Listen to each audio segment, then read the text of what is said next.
Chapter 9 of the Civic Principality. But we now come to the case where a citizen becomes prince not through crime or intolerable violence, but by the favor of his fellow citizens, which may be called a civic principality.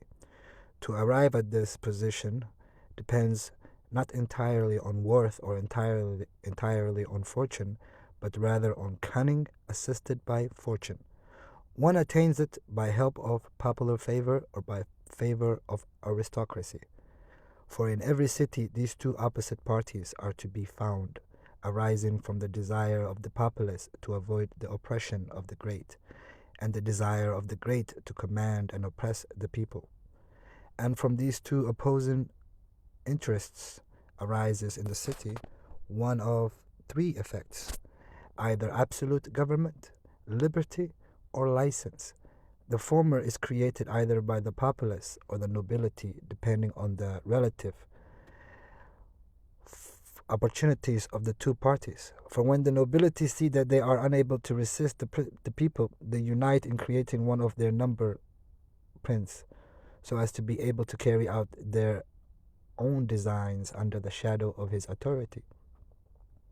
The populace, on the other hand, when unable to resist the nobility, endeavor to create a prince in order to be protected by his authority.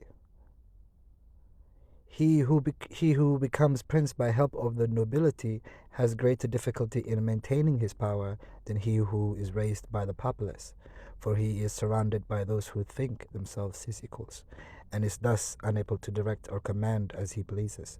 But one who is raised to the leadership by popular favor finds himself alone, and has no one or very few who are not ready to obey him.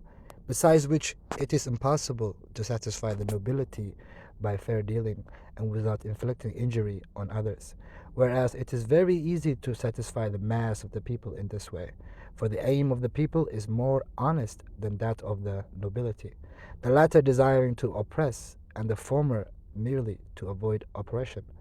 It must also be added that the prince can never insure himself against a hostile populace on account of their number, but he can against the hostility of the great, as they are but few. The worst that the prince has to expect from a battle from a hostile people is to be abandoned, but from hostile nobles he has to fear not only abandonment, but their active opposition, and more cunning. They are always in time to save themselves and take sides with the one who they expect will conquer. The prince is, moreover, obliged to live always with the same people, but he can easily do without the same nobility.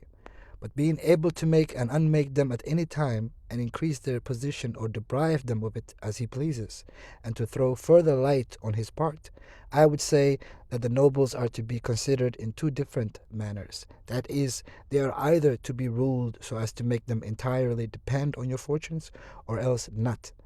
Those that are thus bound to you and are not rapacious must be honored and loved. Those who are not bound must be considered in two ways. They either do this through pusillanimity, pusillanimity, pusillanimity, pusillanimity, pusillanimity, a lack of courage,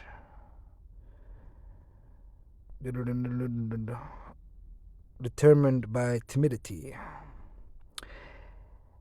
a natural want of courage, and in this case you ought to make use of them, and especially such as are of good counsel, so that they may honor you in prosperity, and in adversity you have not to fear them. But when they are not bound to you of set purpose, and are ambitious ends, it is a sign that they think more of themselves than of you, and from such men the prince must guard himself and look upon them as secret enemies, who will help to ruin him when in adversity. One, however, who becomes prince by favor of the populace must maintain its friendship, which he will find easy. The people ask nothing but not to be oppressed, But one who against the people's wishes become prince by favor of the nobles should above all endeavor to gain the favor of the people. This will be easy to him if he protects them. And as men who receive good from those they expected evil from, feel under a greater obligation to their benefactor. So the subject populace will become even better disposed towards him than if he had become prince through their favor. The prince can win their favor in many ways, for which in many ways, which vary according to circumstances, for which no certain rule can be given, and will therefore be passed over. I will only say, in conclusion, that it is necessary for a prince to possess the friendship of the people. Otherwise, he has no resources in times of adversity. Nabis, prince of the Spartans, sustained a siege by the whole of Greece and the victorious Roman army, and defended against them his country and maintained his own position. He sufficed when the danger arose for him to make sure of few, which would not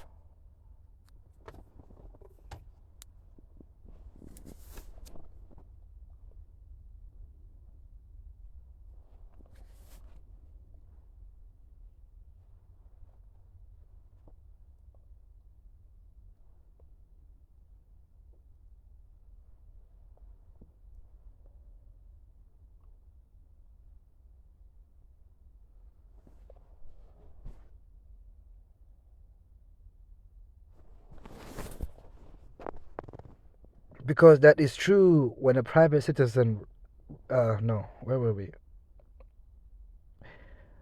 Sustained when Nabis, prince of the Spartans, sustained a siege by the whole of Greece and the victorious Roman army, and defended against them his country and maintained his own position. It sufficed when the danger arose for him to make sure of a few, which would not have been enough if the populace had been hostile to him. And let no one oppose my opinion in this by quoting the trite proverb, "He who builds on the people builds on mud." Because that is true when a private citizen relies upon the people and persuades himself that they will liberate him if he is oppressed by enemies or by the magistrates. In this case, he might often find himself deceived, as happened in Rome to the Gracchi and in Florence to Messer Giorgio Scali.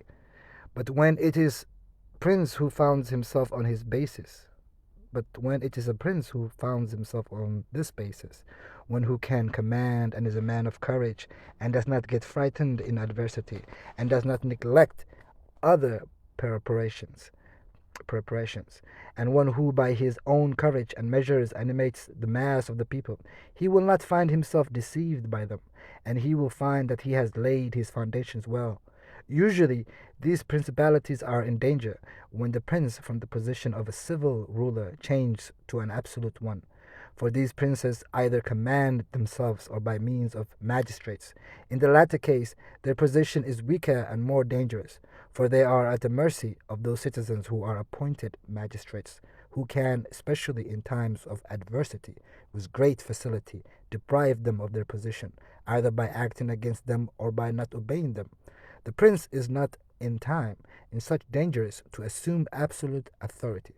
For the citizens and subjects who are accustomed to take their orders from the magistrates are not ready in these emergencies to obey his, and he will always in doubtful times lack man whom he can rely on. Such a prince cannot base himself on what he sees in quiet times. When the citizens have need of the state, for then everyone is full of promises, and each one is ready to die for him when death is far off. But in adversity, when the state has need of citizens, then he will find but few, and this experience is more dangerous in that it can only be had once. Therefore, a wise prince will seek means by which his subjects will always and in every possible condition of things have need of his government, and then they will always be faithful to him.